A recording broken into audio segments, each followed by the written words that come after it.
Welcome back to our final WT2 session. I hope you all had inspiring breakout sessions. I know I did. Our next and closing keynote, Megan Smith, is somebody who we've been wanting to come to WT2 ever since we created it, so I'm thrilled that she's here today. And so to help introduce her session, I would like to invite Karen Taylor, Chief Diversity Officer of Workday, to the stage. I'm good. Hello, everyone. I hope you've had a fantastic day. I know that I have. And I am super privileged to be up here in front of you today to introduce our final keynote speaker. We just had a great session with her, and she's got a ton of information to share with you.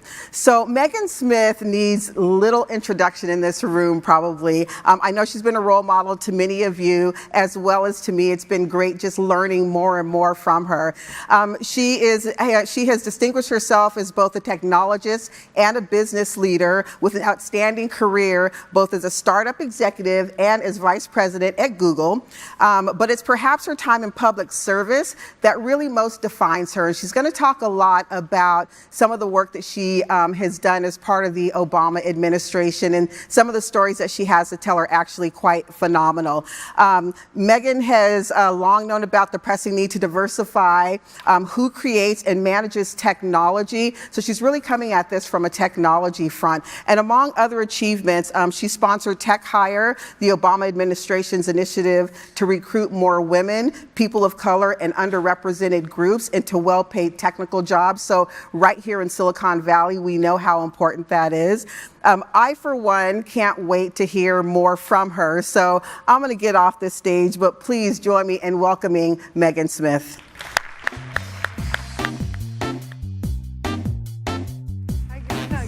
Hi, everybody. It's incredible to be with you guys. Thank you. So I've been thinking a lot about collective genius. I think that a lot of what we do, like Wikipedia, that's a form of collective genius, right? So how do we work together? And we, humanity, have done collective genius things forever. But now we have networked us, right? The internet is just us connected, right? Using technology, but networked data and networked, Internet of Things, et cetera. And so what might be possible? And I actually wanted to start with one of my favorite things that happened in the last tiny number of years that's not technical from a digital perspective at all. And that's Hokulea. I don't know how many people have ever heard of Hokulea, but probably there's people who heard of Moana. Yes? Okay. In fact, probably some children in houses who've watched it 100 times already. It's a wonderful story, and it's actually, what I love is that it's evoking a true story. So the Hawaiians, over the last it took them 3 years. They basically took a Polynesian sailing vessel that they had resurrected Polynesian sailing. Of course, people were still doing it on some of the other islands, but the Hawaiians started to resurrect this. And in the 70s, they sailed dead reckoning to Tahiti with no instruments. No compass, nothing, just humans. Could you imagine, like, the front row, us, we're on that boat together in the middle of the Pacific.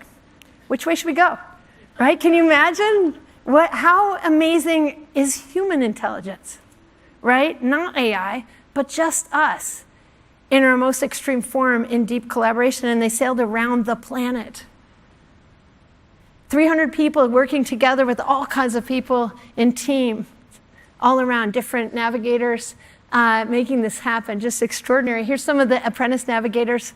There's lots of them, and they all went on this. And when they came home, 10,000 plus Hawaiians met them in Honolulu. There's high school teams now. It's so inspiring.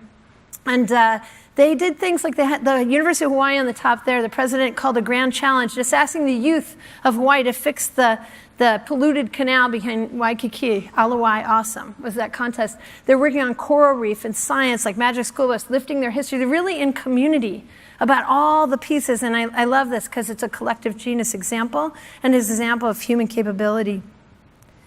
And it sort of reminds me of this moment. We were on the maker stage, and Olivia had made this fabulous game, and Kimura had made this app.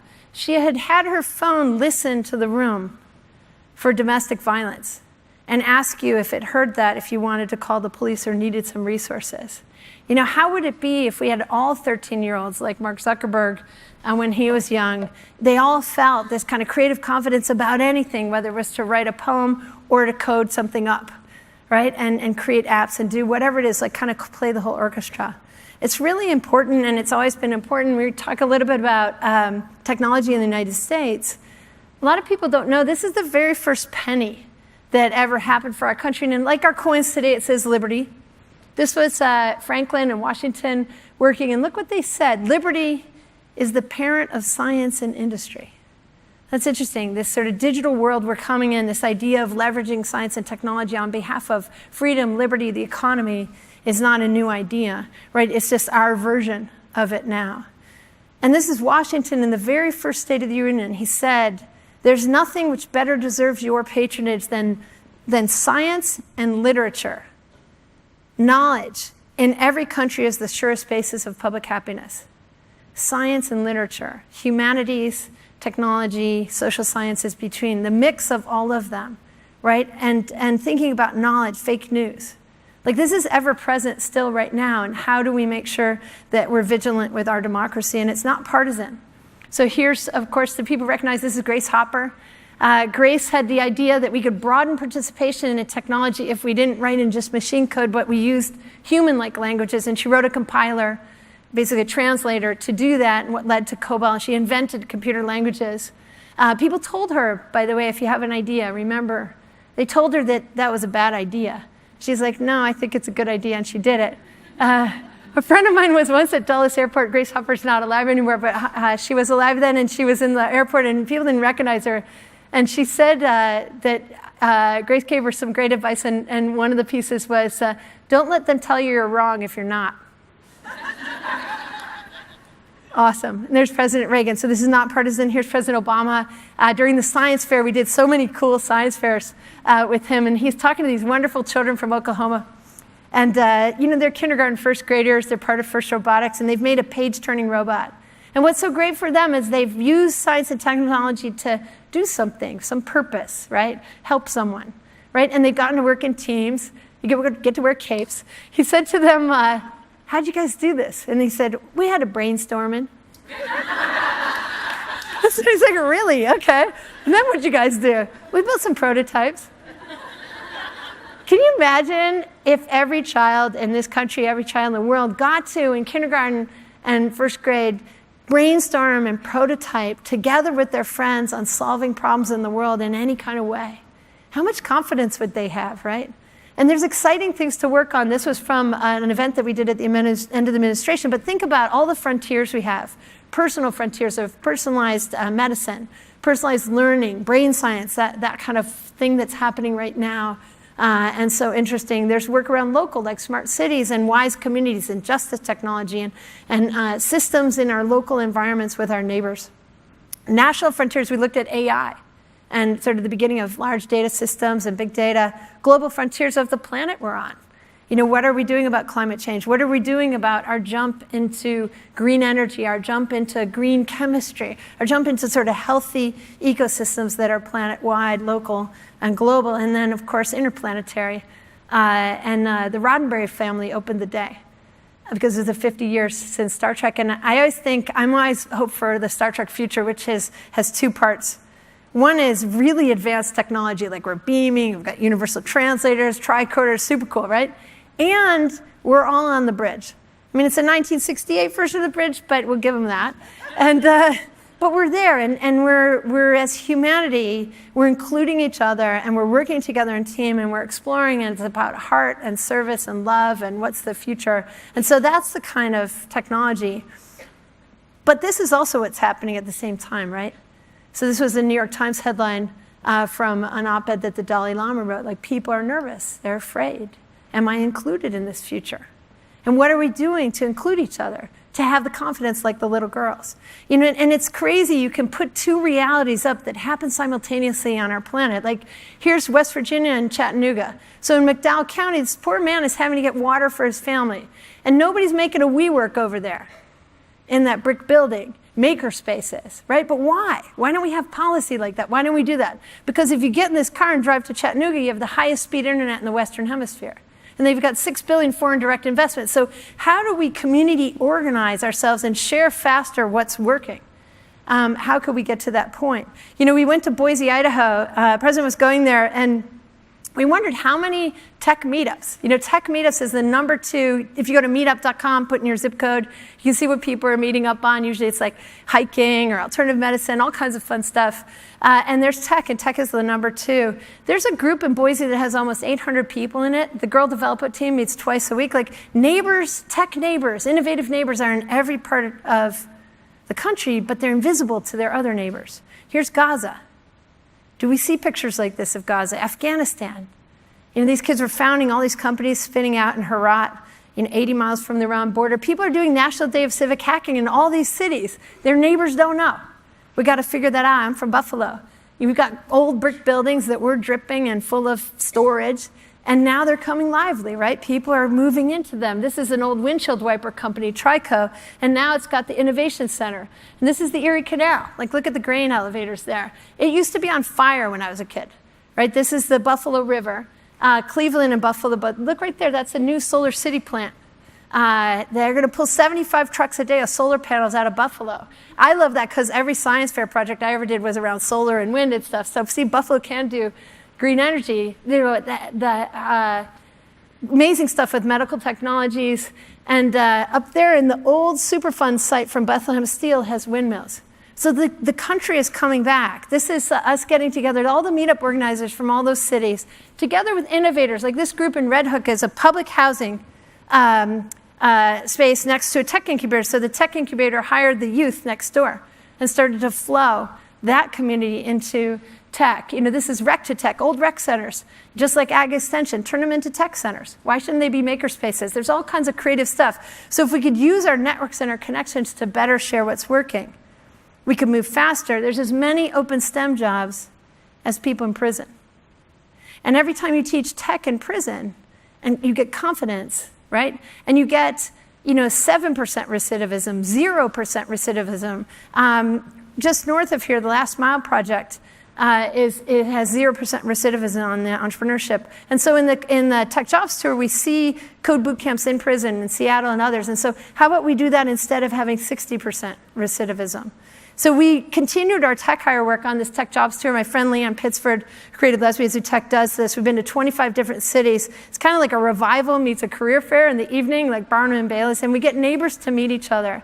It works on this principle that there's employers in town who would love to pull people out of new paths, old paths, whatever path you came from. There's lots of code boot camps that you can come through. 23,000 Americans will graduate from coding boot camp this year, 60% of tech, coming in through this fast track. Very interesting.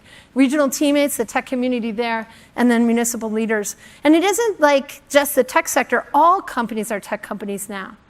Steve Case, we were just with him on Rise of the Rest, talks about the third wave. Third wave is, first wave was us getting online. He talks about when AOL started and everybody thought he was crazy and like, what are you doing with your CB radio? Eventually we got online, and then there's a centricity, a lot of it here in Silicon Valley. We see it in various places of the platforms that got developed, the second wave. And then this third wave is really everything digital, and the need for data scientists and engineers and digital marketing and sales and that all around. So getting that community here to meet each other in every town. So this is Cleveland, kind of a career fair around and speed mentoring, have a primary conversation. This is Memphis. Memphis is so cool, and there's so much great tech and other things being invented there. They really are the experts in logistics with FedEx and others, speed mentoring there. And this is Oakland, just across the bay.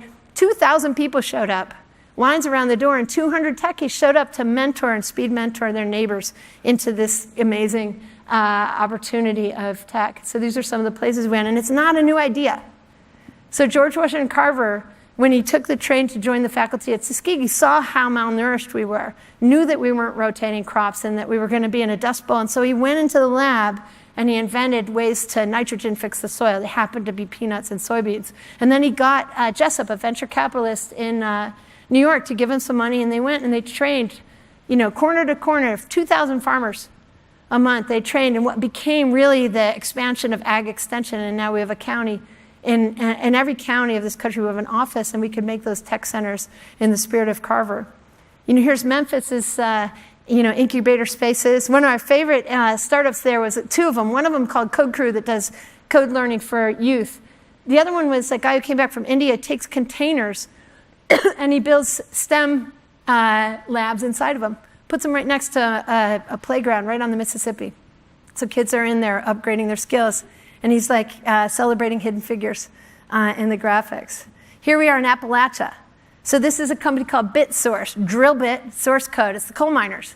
These are coal miner entrepreneurs who had lots of different successes in companies, and they're like, you know, we got to transition, we got to make a tech company. They made this fabulous company. I love that they moved into the old Coca-Cola bottling factory in town. This is a small town, Pikeville, in Kentucky, and this is, they not only have they built this, they had 800 people apply for jobs. Like, people want to do this stuff, but they also have built a cool social network for solving problems locally in the Appalachia community. You know, the old place where they used to take all the coins from the Coca-Cola sales is now, you know, doing wireframes and web design. I mean, we can rebuild and we can reshore jobs to America, and that's actually happening in the country. This is in Idaho. These folks are having dinner. They are boomerang people. So folks who had gone to another place, got a lot of skills, and wanted to come home. So Nick and his friends came home from LA and other places. They bought this huge building. It's a city block for $80K, fixed it all up. It's beautiful now. It has tech incubator in it. It has University of Idaho the extension teams for computer science. It's called the Innovation Collective. They do coffee and creative. People just show up for coffee and they raise their hand and say, okay, who's got an idea today? And then they start brainstorming. One of my favorite was some guy said, he said, my parents are getting divorced and they're in their 90s, and it's because they can't hear each other. And so everybody hacked together. Like, these are not all technical people, it's just neighbors. They hacked together some APIs so there could be screens in different colors so we could hear each other in the room, and they built it. That could happen. Like, what if neighbors just helped each other? You know, you got a cup of sugar, got some APIs. Like, that's a cool thing. That can happen. The other thing Nick did was he's like, okay, we got to get everybody in Idaho in. You know, because basically it's like having a Ford Motor Company in your downtown if you learn to code. There's hundreds of thousands of jobs open. They paid twice as much as the average American salary. And so he divided into 5 teams. We went up with him and did this. And so in 3 days, they did 57 events in 20 towns. I was in Plummer up here in Zone 1, which is a place that's on a reservation with the Coeur d'Alene Indians, and it's Native Americans. 1,000 people, I think, are in that town. We had like 40 people show up. And the Apple team came. And so they were learning Swift and Spheros and trying this for an hour to hear about this idea, and then basically form book club learning teams. 700 people in Idaho signed up to learn to code. 32% of them make less than $20K a year, almost half women, and now they're in. What if half the people finish that? That's incredible to be all over that state, right? So we can community organize ourselves into the future. This is Paul Quinn College. This amazing university professor, president, they didn't have a very strong football team. He canceled football and turned it into an urban garden with hydroponics. It's a food desert. He's like, let's just solve it. So the students are doing these amazing internships. He's figured out how to make school more affordable. It was costing $25K, now it costs $15. They make $10K by doing internships all throughout the Dallas region. And then they come back and they're doing this amazing ag and data. Like, people are getting it done. So we got to do that because Steve Case does the Rise of Rest. We were in Dallas. This is some of the entrepreneurs from there. They do a pitch competition. Dallas, Memphis, Birmingham, Chattanooga, Louisville this time. So our colleagues in the country, all over the country, are kind of doing these things, and we have to figure out how to network with each other. And it's not just the US. There's entrepreneurs, of course, everywhere. And the United Nations did the Sustainable Development Goals. And so these are incredible goals. They're goals that were set in 2015 for the next 30 years, like the Millennium Development Goals. And so they're about climate change and industrial growth and healthy, sustainable cities and no poverty and gender equality, really important goals.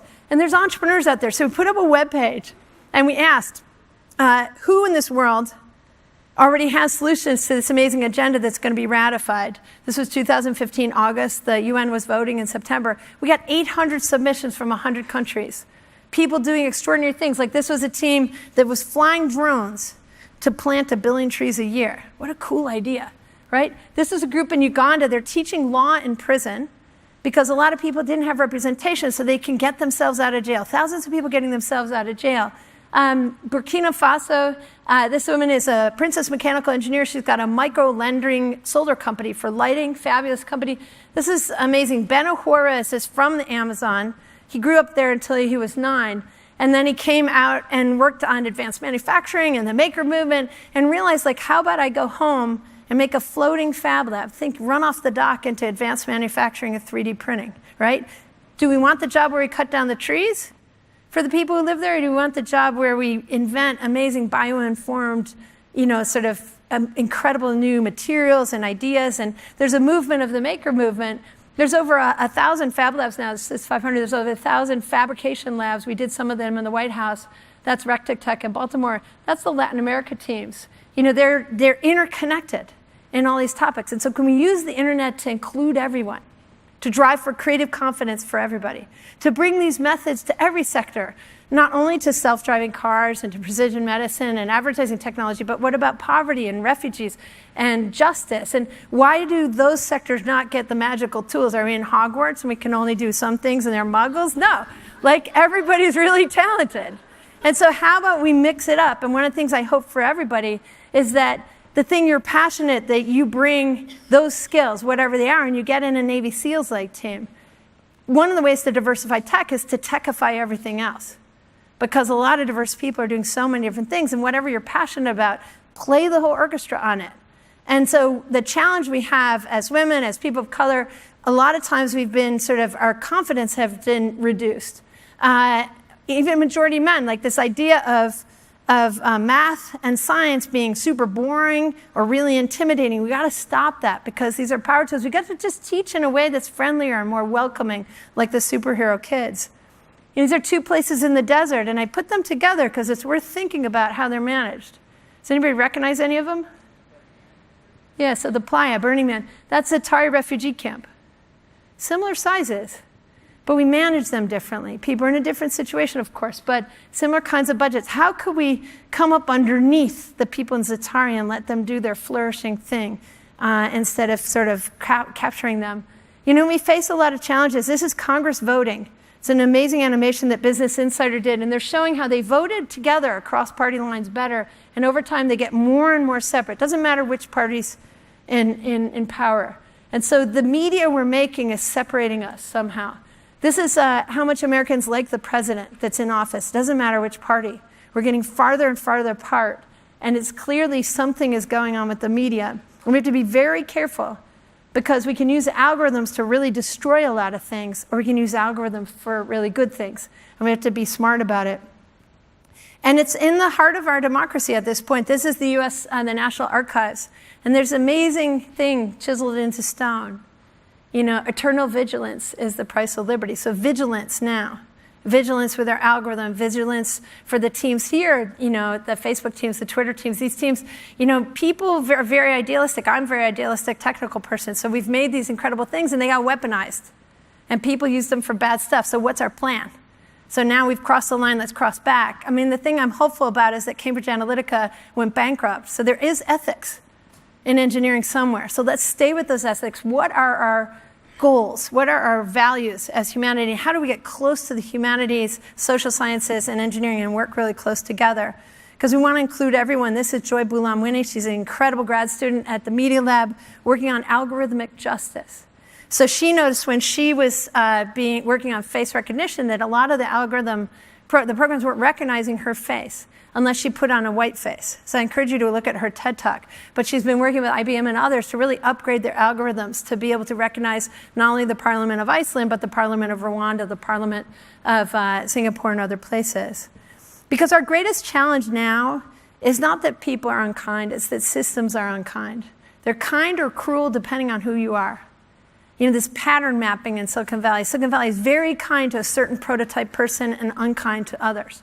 Venture capital, as Steve was talking about, goes 90% to men, 1% to African-American founders, 75% to Silicon Valley, New York, and Boston. So it doesn't matter what you look like, who you are, where you live. And we've got to change that because we've got so much talent. When we were in government, we were working on this idea of TQ, just adding us in the room, not because we knew more or less, but we just knew our stuff.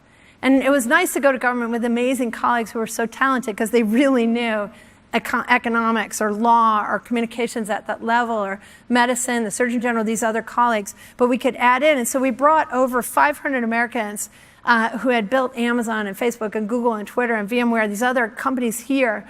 And they came to serve their country. And I encourage everybody in this room to do some kind of service in government, because the government's just us.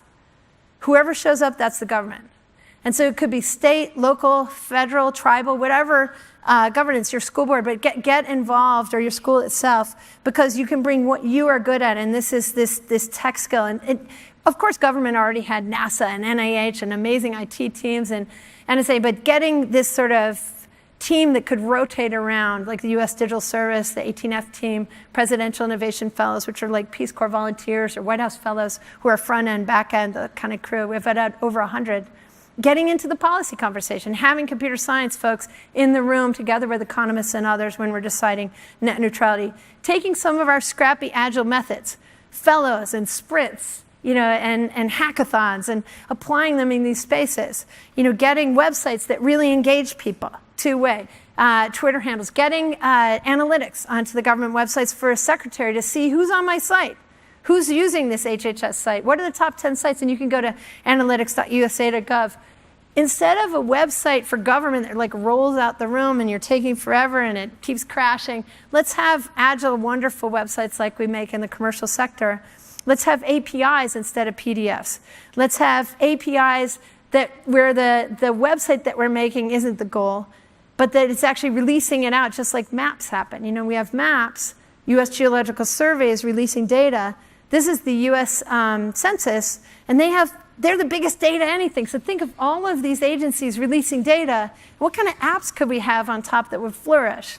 For example, this was the HUD team was saying, we want housing affordability, mobility. Could we go engage, Airbnb, Redfin, Zillow, all of our top housing applications that are serving some Americans, and get them to grow their features so it serves all Americans? This was looking at an opportunity score to tell you how far from this place are jobs within bus or walking distance. And it's happening all over the world. Even though it's early, let's say maybe seed stage or Series A, this digital, open, data-driven, collaborative government. But we have to be vigilant, and we have to make sure it stays open, and we have to make sure that we keep pushing and that we keep serving. Whether it's for us, this income pay gap that everybody faces. Well, there's data sets from the Department of Commerce, and you can have a hackathon, and some of the PIFs organized, and all these apps started to come to solve that problem. Hey, nobody thought of using VR to help retrain people to not be so sexist in their salary negotiations. What about a hackathon on foster care? Right? So getting foster care kids, technical people, great social workers, government folks together and really driving and prototyping together and getting the teams up there going for it. So whether it's the challenges they face about a kid trying to find resources locally, helping people who are in these nonprofits have better access to tech folks, a digital locker so you could have photos of your life, you could have your school records, hackathons for the lawyers, working on things for chatbots and things that might be applied here. What about a kid having in their phone, I'm hungry, where could I find food right now? How can I find resources right here? We can do that. We could actually take data that the social workers have and start plotting it from this difficult stuff and start cleaning it up. We can help scope out new foster care families faster. This is an app that kids could have to set goals and start working with different kinds of mentors and get help. There's some really cool stuff that can happen. You can have people who are facing the same challenge networked with each other. You can make a data science cabinet, which we did. So like a community of practice, because NASA, NIH, pretty great at data science, right? We can't go to Pluto without data science and AI. But over here, Bureau of Labor Statistics, amazing quant, but not so much real-time data science. They can be in a community of practice and start working with each other and come up with a rubric of what does it mean to be really good at data. You could do an opens challenge for the Ebola suit, which really happened. People did a hackathon here, and eventually, shortly thereafter, a much better suit came. This is Grace. She's in 10th grade, and it's really exciting for her to be able to teach the police chief of New Orleans how to code. And she can work on something that matters, which is justice. And so Dallas was releasing open data. Several cities are doing officer-involved shooting, use of force data, these different data sets that will reveal what's going on, and we can get in there and debug our societies together. So we ran a workshopping, and we got police, Dallas police, others to come and say what they were doing, why the world didn't explode because they released data. And then all the other cities said, I'll try that, I'll try that, I'll try that. And then they can talk to each other on a regular basis, and now we have this community of practice of people sharing data and best practices and accelerating what's working together. getting in community about AI and having conversations. We had town halls all around the country about law and policy, about safety and control, about downward pressure on jobs. And this is also, again, it's happening all over the world, right? This is the teams in Africa, the talented entrepreneurs there, bringing that to their world. And this is one of my favorite ones. Sometimes you put 2 and 2 together in weird ways. People don't like picking up garbage, and people don't always like jogging, but they like plogging, which is picking up garbage while you're jogging. It's like all the rage. So you never know exactly what's going to happen, but people are so creative. And if you kind of use the network to share this stuff, it's really cool. All right, so would you ever walk into PE class, you're teaching, you say, okay, kids, we're learning baseball today. Sit down, open your books. Right? That's so boring. We're not going to do that. So why are we doing that in science and technology? And, you have to learn all these facts for all these years, and then you can do a project. So I personally got to have the experience of being like, the kid getting coffee on this project. So I went in the machine shop freshman year, I'm a mechanical engineer, and built a lot of hardware that eventually got to fly. So get the kids in apprentice journey mastery. I worked one summer for Schlumberger as a trainee, learning how to do wireline logging and testing oil fields. I got to work with the team that built the Macintosh. This is Steve's team. And by the way, I want you guys to look at the gender balance of the actual Mac team. The actual Mac team is 7 men, 4 women, and a baby. But these people did this work. And in fact, one thing that Joanna told me, she was on stage at Maker, she said that Steve was adamant. There was one person in the Mac team who had kids. And Steve made him go home at 6. And the team was like, no, we got all this work. He's like, no, there's rules, there's family. And so people don't know that about Steve Jobs. He's a family guy. And so Susan Kerr down there, every graphic you see comes from her work on taking sort of what was in Xerox PARC and making it work in that tiny memory footprint, what became emojis, icons, all that. That's all Susan Kerr. So we got to work with these guys on the beginning of smartphones. There's a new movie out called General Magics that's about these early days. But it's an apprentice journey mastery experience. So why don't we do science and technology and engineering learning that way and make sure the kids are scrubbed into the real projects? How about those SDG goals? How about we just make that the high school curriculum? They'll have to learn everything that way. In Arizona, my favorite STEM innovation, they started electing chief science officer kids. There's almost 200 kids in Phoenix area who are chief science officers.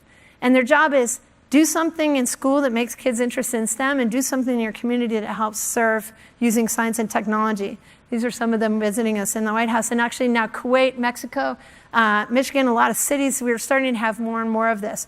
But have the kids join us in solving the problem, which is sometimes it's like this karate move, like, when you get out of the way. Sometimes the thing you think is the problem, and the problem put them together like plogging, right? And then it works. So Lorraine Jobs has been behind this XQ Super School movement. They ran a TV show. This is one of my favorite breakthroughs. In Houston, there's a Title I school, high poverty. It was 50% graduation, so kind of a death school. Like go there, 50% chance you're not going to finish high school. But now they added an environmental justice curriculum. It's all student driven, and it's like 98% graduation, right? Amazing. So kitchen gardens, working with the university, pull the kids into real things. This is an Iowa school that all the kids have internships. These are public schools. It's a foster care school. At Northwestern, they're changing engineering. So instead of, hey, freshmen, you got to work, learn all this stuff, and then senior year can do a cool project. Instead, it's project-based, and actually they call it whole brain, and they're pulling all the disciplines together. So that's, I feel like going back to University for Engineering, so it's really getting pretty interesting and fun. And also teachers training each other. We can move faster. Computer science for all. We now have several states that are mandating, just like freshman biology, everybody learns to in class. And Wyoming's just passed computational thinking, computer science, coding that they're doing from kindergarten. So the Muskogee Creek tribe in Oklahoma has 5 head starts where they do robotics. So we really can do this. And again, it's already existing. So let's rapidly share what's already working instead of, oh no, what should we do about this? I wonder what's already being done. There's a wonderful new film called Inventing Tomorrow, which is the science fair kids from around the world solving things. So last bit I want to talk to you about is a little bit about what happens to these kids. And it has to do with destruction of confidence. And this particular one is about media destruction. So do you want to see this kind of debilitating media, or do you want to see this kind of, media that builds your confidence, and how we have to get better at that? The Declaration of Sentiments was a document written at Seneca Falls. And when I got to government, I asked the National Archivist if he had it, and could we see it, and could we put it on display with the Bill of Rights and the other fundamental documents from the country. And he searched for it, and he found we didn't have it. It's missing. So we went and we set out to have a treasure hunt. So we have a little bit Nicolas Cage. So we're looking for it. But maybe in our hearts and minds we can find it. And one of the things that's key to notice is I encourage you guys to read it. There's 16 sentiments in it. And it's pretty much the most comprehensive document I've ever seen written about women's rights. And number 16 is interesting for us when we think about confidence, because it says, he has sought to destroy her confidence and get her to lead a dependent and abject life. 1848. And I saw that, I'm like, my God, like that's still there, it's still there. And so we have to work on confidence. And if it takes teaming up with each other, that's a good idea, right? So build each other's confidence, because something in our society is pushing us down and we've got to lift each other up. One of the things that does that is in media. Over here, this is children's TV, men's lines to women's lines in kids' TV. So we learn that men speak more than women. And we grow up, we make this. This is 2,000 films, men's lines to women's lines. And by age, more lines for men, less lines as you get older for women on the corner. This is a problem. This is the meeting you're in. This is the textbook you're in. It's everywhere. So we've got to change this. History. There was a march in Washington, a women's march. Is it in 1913? Yes. There was one also in 1913, but why didn't we learn about that? Why didn't we know that George Washington asked for an audience with Phyllis Wheatley? That Eliza Hamilton probably worked on the Federalist Papers with her father, because she did go as a girl with Benjamin Franklin, with her father, to meet the Iroquois, who were organized in a federal way. That Abigail Adams is probably one of the greatest war correspondents ever, bringing the news from the front line to her husband straight into the Continental Congress. How do we know the truth? So this is Ada Lovelace. So right when Darwin was writing his paper, Ada wrote a paper, but as a woman, she wasn't allowed to write a paper. So she wrote a translation about a machine. She was working with Charles Babbage, who made the first mechanical computer, and he had worked on this analytic engine. She translated that. And then she added some notes. The paper she translated is 20 pages. The notes that she added are 55 pages. It's the first fundamental paper on computer science. And she talks about algorithms and this idea in there, right? And in fact, Ada, one of her quotes is, "I wish to bequeath to humanity a calculus of the nervous system." That sounds like AI to me. And Alan Turing speaks of Lady Lovelace, right? So Lady Lovelace to Turing. So Turing to Tim Berners-Lee's mom, who worked on the first computers with him, to Tim making the web. So women and men have been part of this whole thing. I want you to notice Ada's hair. It looks like someone we know. But the truth of how much people have to overcome, this is a wonderful movie called Something the Lord Made. It's about the very first heart surgery. People didn't believe you could operate on the heart, and at the time this is at Johns Hopkins. And so Vivian Thomas and Dr. Bielak are doing this operation. Can you see Vivian in this accurate picture here? You see him in that picture? Where is he? He's the guy standing back there. He's not allowed to touch the patient, but he's coaching the doctors on the operation because he's the one really doing the operation with them, right? So that's not that long ago. This really is the chemistry teams. Really there is Ellen Swallow Richard, who brought ecology to America and started measuring water, started measuring foods, brought all of the kind of the science of normal life. We've got to know about her. We've got to know about Ida. Ida B. Wells, one of the greatest American data scientists in the history of our country. Right? So Ida saw the data that were going on around lynching and justice. And she was able to do the data science work and the reporting and the extraordinary journalism. She's intersectional, right? And so she writes the red record and she stops us. It's worth noting that Ida, why do I put her here with Nikola Tesla? Because in the Chicago World's Fair, Devil in the White City, imagine, I love Tesla because I'm from Buffalo and he used Niagara Falls to light Buffalo to prove AC. He's an immigrant American, extraordinary, right? So Edison versus Tesla, it's the big deal. They're all over the fair. And Ida and Frederick Douglass protested that fair because African American people were not allowed to exhibit. And they wrote the most extraordinary paper. The reason why, and I encourage you to look at it online, it's a list of all these incredible African-American inventors and sculptors and lawyers and artists and all these people that would have been in the exhibit. Everyone we should make Hidden Figures movies about. And yet, like, I think about CES.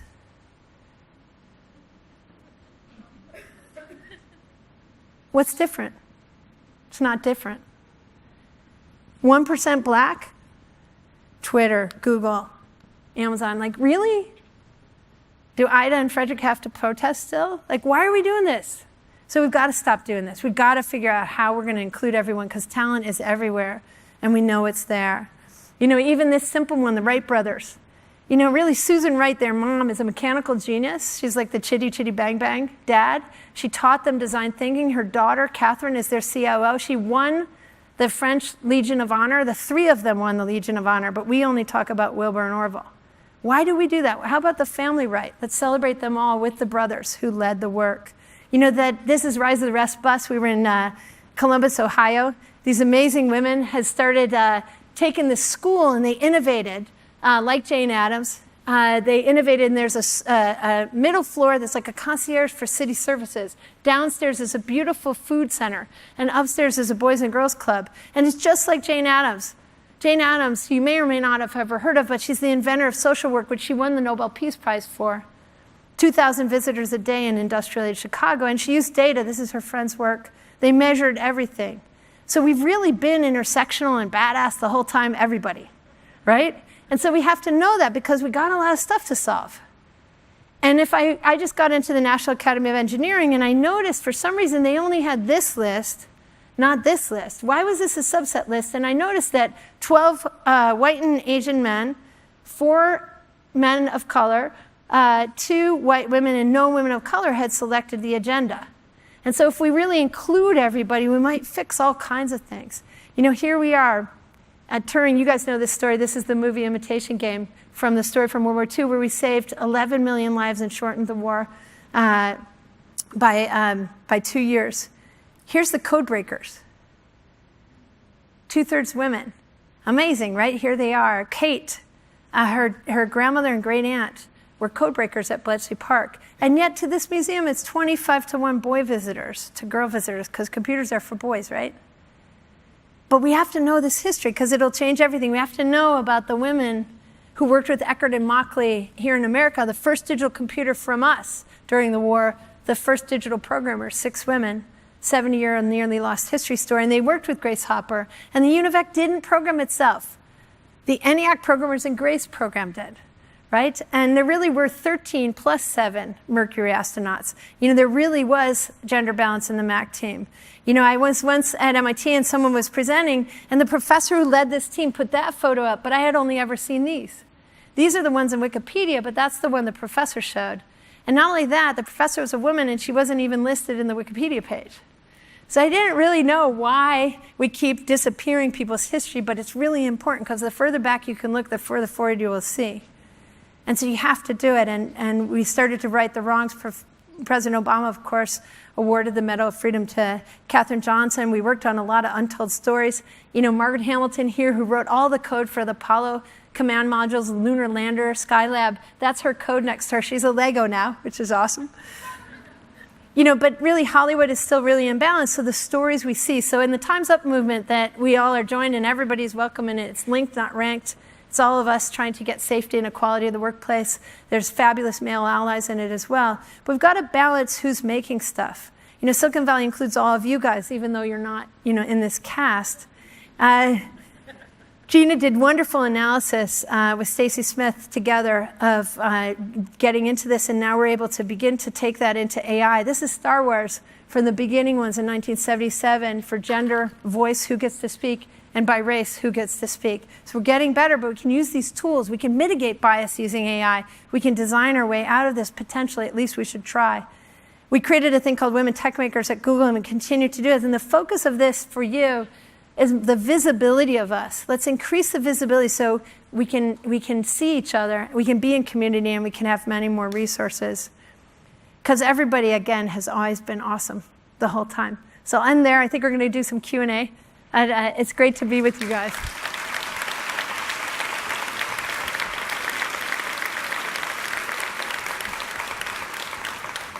Should we do Q&A? Should we do? I think there's some mics around or something. There's one. I just want to say you give me hope. Aw, thank you. You know, it's all you guys give me hope, because if we can mobilize all of us, can you imagine we could do it? I always think, like, if we include everyone, we can fix nearly everything. So one of the things I feel coming to America, which is very, very crucial problem, is the gender bias that starts in kindergarten schools. How certain colors are for girls and certain things are for boys, toys, games, everything. So do you want to give some examples of what kind of changes are happening, or what we can all do in our respect when to young kids? Yeah, this is incredibly urgent. Isn't it amazing that, you know, have you ever, when a woman's pregnant, people are like, well, are you having a boy or a girl? And then people are angry if they don't know which one, because they don't know what present to buy. I think, how biased are we, right? That we need to know that. It's so urgent. Yeah, it's a huge problem. We did some work in the White House, Council of Women and Girls, that Valerie Jarrett, Tina Chen, and others created. We all plugged into that. And in one of the programs, Sarah, who was speechwriter for the First Lady, organized was all the toy industry to come together. And Amazon has stopped that boy-girl shelf thing, which is terrific. But we really have to work with all of the different folks to stop doing that. One of the great tragedies that happened is that as media got more and more biased, Lego ended up getting really biased because it was making kids. And so there's probably not a boy's birthday in the country that doesn't have at least a Lego gift, right? And there's probably lots of girls' birthdays that don't have Lego gifts. And playing with Legos is actually a really important sort of spatial experience. It teaches you a lot of like 3D design. And so first putting the models together and then breaking them and making whatever you might make creatively, it's really important experience. So making sure that we're doing that. And getting help from Hollywood, and we're working really closely in the Time's Up stuff with folks in this storytelling group, but to try to debug what we're seeing on screen so the kids aren't, you know, being socialized. All of us are socialized. It's a bias that we have, but it's really urgent work to do. So thank you. Hi, Yeah. my name is Vishaka. I'm a VMware employee. Now, I loved your talk, and expanding on the comment that you give us hope. If you could expand a bit more on your thoughts, I'm taking this opportunity to ask you, what could the government or what could industry do for the power of good? Yeah. You know, I mean, and I'm not talking about legislation. I mean, is it like something like a Palantir investing in social, in projects that do social good as opposed to, you know, listening devices or something like that? Could it be that way? What could industry do? Yeah, so I think that there's a lot of opportunity to think much more creatively in all of these spaces. And, you know, each company has its mission and has figured out what it wants to do, and people do their thing. But maybe some people spin out of those companies and address other market failures, or they convince those teams if they can. If they can't convince the team, hey, there's this market failure over here, let's also expand our products into these areas. I'll give you an example of some things that could happen. So, for example, what if Lyft and Uber decided to help with every time restaurants close, that a restaurant person could call on any food that was prepared under the rules of hygiene and donate that. And maybe the Lyft or Uber driver could get a tax donation or some kind of payment or something to deliver that to food. Like, people are hungry in all of our cities, but the people who work in those areas aren't working in the tech spaces. And so the humans who think of those tools aren't sitting at the table with the others, and the humans addressing these problems aren't sitting at the table over here. And so we're not mixed up enough. So we're not having the empathy to get into that design thinking mode about, oh my God, that's a huge problem. Let me just like, and so we could probably put 2 and 2 together or 2 and 10 together in ways that would be really interesting. Another one is free and reduced lunch. So 22 million children are fed during the school year because they don't have, they're lower income children and they need access to food for breakfast, lunch, dinner, after school, other things. And then in the summer, we can only reach 6 million of them. And that's a really complicated big data problem because it's every state and local and suppliers and this, and there's rules. You have to see the child eat because maybe their sibling took the food or maybe it's spoiled or whatever is happening. So there's laws to protect the kids. But we can figure that out because we can make a car drive down the street by itself. So why can't we figure that out? But it's just that the humans who do those things aren't sitting together. And so I think sometimes there really is a policy play to make on something. And sometimes there's really a data science or app or API play to make on something. We opened 200,000 data sets with President Obama, default to open, other than, of course, private data, so that those data sets are there. And then we began to do hackathons and other things and engagements to make sure that lots of them didn't sit dusty on the API shelf, right? And that we would see like our mapping, like look what's happened with mapping and weather. Like billion-dollar industries on top of these wonderful data sets that we have, as public good. So how could we do that with education data, housing data, all the agriculture data, children in their school lunch. So the one thing I think that was really important that I learned in government was it wasn't that a lot of times the people who are in like the philanthropy, think tank, government, nonprofit world will come to us in Silicon Valley and say, hey, Google, Amazon, VMware, whatever, you guys, can you fix this? Well, that's not what we do. They need humans in their team who are technical, right? So could some of these people leave that space and come over here and work here like we got to do? It was so amazing to get to do that. I encourage you to do that and be in these teams. How do we help these teams? When you're in Silicon Valley, the tech people are in charge. And somewhere way down here is the poor comms and policy folks, and they're hanging in there, and there's respect, but there's still sort of a hierarchy, right? And then we go to government, and the comms and policy people are in charge, and tech people aren't invited. We're the help. I made this thing. Could you please make it, healthcare.gov? Right? And then healthcare.gov, it's very smart people worked on that, but they procured the wrong way. They didn't have a surgeon general of tech, not that they were going to build it, but that they were going to make them purchase well. And so we started to change that, but it only got kind of to the beginning of Series A. It continues. There's the digital 45 teams are in, and it continues. It's in law. But we really have to kind of IPO that and really make our governments have some of us as tech folks in them. The nonprofits need to have them in them. It needs to be a default, data science folks. And people don't think that yet. That seems weird to them. And if they did it, we'd move really fast. Not because that person knows more, and techies are often very arrogant, right? Especially if that group comes and you should just use AI. You should, and then we go back, and what did each other say? I don't know, those guys are jerks, right? So it's like this totally dysfunctional thing, when if you just hung out and be like, oh, what they said was, we could try this. And when you work together, you realize, oh, yeah, we can't do what they said, but maybe, what about, and then you start iterating, right? And also over here, if some of these people are over here are like, oh, that's a simple thing we could add as a feature, like it happened with Redfin and Zillow and those guys on the HUD data. So that's, think of it as a market failure. And then last thing I'll say, even though it's long, there's different kinds of entrepreneurs. There's the Henry Ford type, or Susan Wojcicki, or these people who are doing like extraordinary things that are a little more commercial. There's Claire Barton. There's George Washington Carver. There's Ben Franklin, there's Gandhi. These are kinds of entrepreneurial people.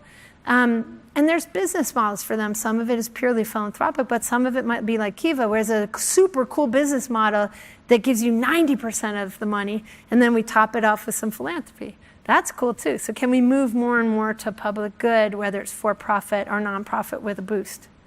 And get smart about thinking about market failures and collective genius that we could use to do stuff together. Other questions? Yeah. Thanks so much for your fantastic, inspiring talk. Gave me hope, thinking back that as far back as our first president, that there was a goal to embrace science. So my question is, in today's world, the new administration, erasure of science data, erasure of diversity data, science denial, what strategies can we employ to keep the ball rolling, because we need to keep going yes. in this unfriendly climate. Thank you. Yeah, I think that that's why it's great that there's balance of power. So One of the things that was really extraordinary to watch this year was the gutting of the science budgets, and then when Congress actually voted, I don't know if you guys saw that graphic, but actually the drastic increase in a lot of buckets. So, who we're electing to Congress, to governorships, to, mayorships, to city council, to tribal areas really, really matters. And a lot of stuff happens more locally. And so I love the Code for America team. Many people may have been involved with them, or I recommend that you get involved with them. Serving on committees, getting inside, doing a tour of service, getting the Code for America folks and others, GovTech folks, helping GovTech get funded. It's hard. It's hard because the government systems aren't as used to procuring in the way that the commercial sectors are procuring through API and other things, and so the smaller companies have a hard time. But I think that that's the way. It's sort of it's vigilance, right? And so you gotta run at all these other avenues in there, as well as the philanthropic ones. And then there are some areas that people are focused on inside the current administration, that opioid work and others, and so jump onto that as well. But it's disappointing that there's not a science advisor or a CTO right now. There's not a head of the National Science and Technology Council and others. I think it's just a different priority set. There are deputies and there are people, there's extraordinary people we worked with who are the career government people are the most incredible people. If you ever get a chance to work with them, that's the majority of government, and they stay no matter who's there. And they rotate along like military service. Some is a career, some is term, like the Surgeon General or an NSF is a 7-year term, so they go across. And then some is political, which we were part of, and we rotate with whoever's in power. Yeah. Hi, I'm Shravya. I work at Uber. So when I said you give us hope, the reason why I said is we don't hear like the chief data officer or any of these like titles coming up from the existing government. So what can we do as part of being technology savvy Silicon Valley to actually continue the legacy that you have started out in the previous government? Yeah, so there's still like the Presidential Innovation Fellows, the United States Digital Service, 18F, all those places are still there. There's people working and they're continuing on, new people come. There's another group of PIFs, the Presidential Innovation Fellows, who just came. And they're focused on solving, maybe you're an expert in blockchain and Bitcoin or something, and so you've come into Treasury, or maybe you're an expert in interface design, you come in the VA and really work on solving problems there. So the scale of government is amazing. And so if you have a chance to rotate into those positions, whether it's city, state, tribal, local, or federal, or even UN level, it's really worth doing. So I think individually, people can do that. As companies, you can allow people to take leaves to do things like that, which can matter a lot. You can get involved, even volunteering. And then I also think that the companies can do two things. One is they can really think about whether there's a way to expand their product in a way that works in these sectors, and using these incredible skills that we have in that way, market failures that could be addressed. Sometimes there's a Silicon Valley vacuum where we're hearing from each other. We don't really need another restaurant delivery thing. We need some of this other stuff, right? My ex-partner, Kara, calls it assisted living for millennials. She's like, do we really need more of that, or could we help some other people? And I was just at MIT. We were doing this thing called Solve, which is where you're just asking, like the UN Solution Summit that we did, what do you got, world? And then when you see these amazing entrepreneurs, you help them as a community. We're the accelerators to whoever comes. And one of the new programs is the Oshede Shikome Fellows, who are the Great Sioux Nation, the Lakota people from the Dakotas. And people just working on amazing energy projects, sustainable housing. I mean, the Native American reservations in the US are some of the poorest counties. And there's extraordinary entrepreneurs who never get any resources or network to do their ideas. And so taking some time to look around the country like we were doing in the Tech Jobs Tour, and we do a walkabout, see who's there, and then come up underneath them, and help those entrepreneurs and build the same kind of network density that we have in Silicon Valley across can be very significant. Because what I learned is that really with 7 billion people, there's someone somewhere who's already either fixed the thing, or several people, or they have something pretty promising that's in the right direction. And so if we can, when you feel that heaviness of like, oh my God, what do we do about? It's kind of look up and say, I wonder who's around. And it's not unlike what the VCs do, right? The venture capitalist doesn't make the company, they find you guys. And so it's like venture catalyzing. You don't know what the business model is going to be, but there's innovators and innovative teams around, whether they're in a school or in a city. Like one of my favorite ones we found was 2 of them. Miami had gone from 7,000 people in prison to 4,900, closed the jail and saved $12 million. And the way that they did that is they knew that mental health and substance abuse wasn't served by being in jail. And so they worked on the entry point, and they said, well, they opened a 12-bed stabilization unit in the hospital. And they made it so that the 911 and the police were trained. So if you find someone in this situation, you can take them to the ER, to jail, or you can have this third option. 50,000 inbounds, 109 arrests. And all of a sudden, this inflow in the population started to drop, and people got services and got better.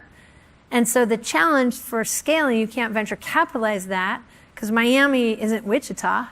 It isn't, Oakland. It isn't San Francisco. It's Miami, and it's busy being Miami. So how do you take this amazing stuff that works and create communities of practice for people to much more rapidly share, like the open source communities do, what's working fast, and really become quite fast and agile at using the internet to network ourselves and to storytell beautifully, so that people want, from their heart, are like, how'd you do that? And then from their mind, like, logistically, how did you do that? And then how might I adapt that and do the same thing where I am here?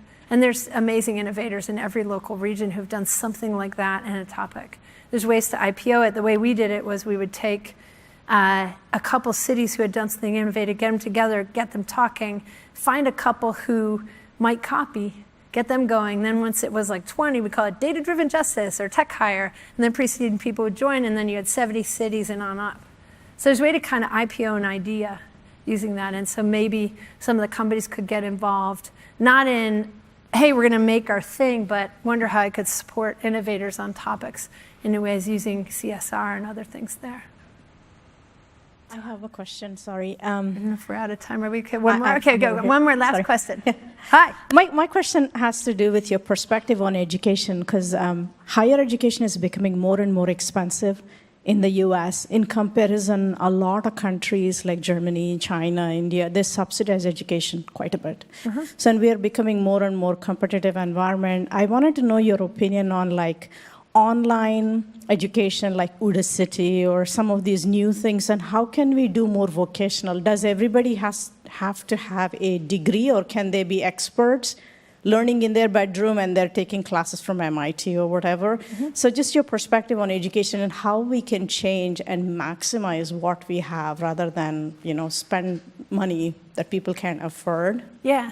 So what I love to do in this area is look around at who's innovating and what's happening. Like I told you guys a little bit about this Paul Quinn College. What a cool thing that this president worked knowing that his kids couldn't afford $25K. They could get 10 or 15. And they could come and work in Dallas 10 hours, 12 hours a week in an internship, really learning a skill and then getting to apply it during their classes and being in the humanities and sciences and other things at class and having, he calls it work college, I think.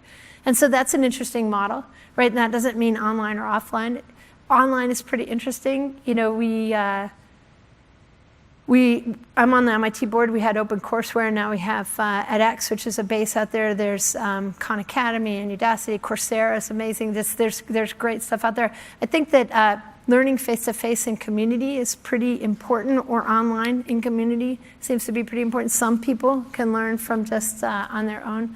But when we were in St. Louis, we noticed a wonderful group called Launch Code.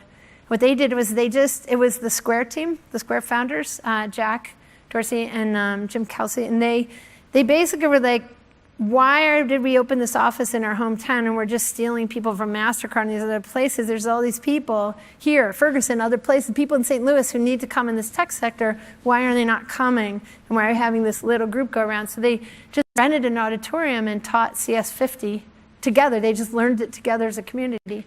And that first group they placed in all the schools, and it's called Launch Code. And now there's an accelerator run by NAACP, a coding boot camp towards Ferguson, north of Del Mar, that is flowing all kinds of people into the tech sector in St. Louis. So there's an amazing set of innovation in these areas happening right now, and I think the more we can get communities together, the more we can share what's working rapidly and accelerate and fund and go for it, the better. And one of the key things for the tech companies and all the companies is accept people who are coming from a different path. We're going to take as many 4-year, 2-year advanced degrees, PhDs as we can have, and even then we need more. So let's get CS for all, so that all kids are going to have this, just like they have, like I said, freshman biology or English class, so it's not an issue. And then let's flow them in. And it could be on, I'm talking about tech learning, but it could be on any learning. It could be engineering, it could be liberal arts, etc. But I'm excited about all the models that are out there and the innovation that's happening and this hybrid blend. And really active learning, which is getting people to be able to learn in context and becoming learning, as a whole lifelong pursuit in addition to sort of those school times. So anyway, thank you so much for having me, you guys, and congrats on the event and the community that's all come together. It's great. Cool. All right, sure. Thank you.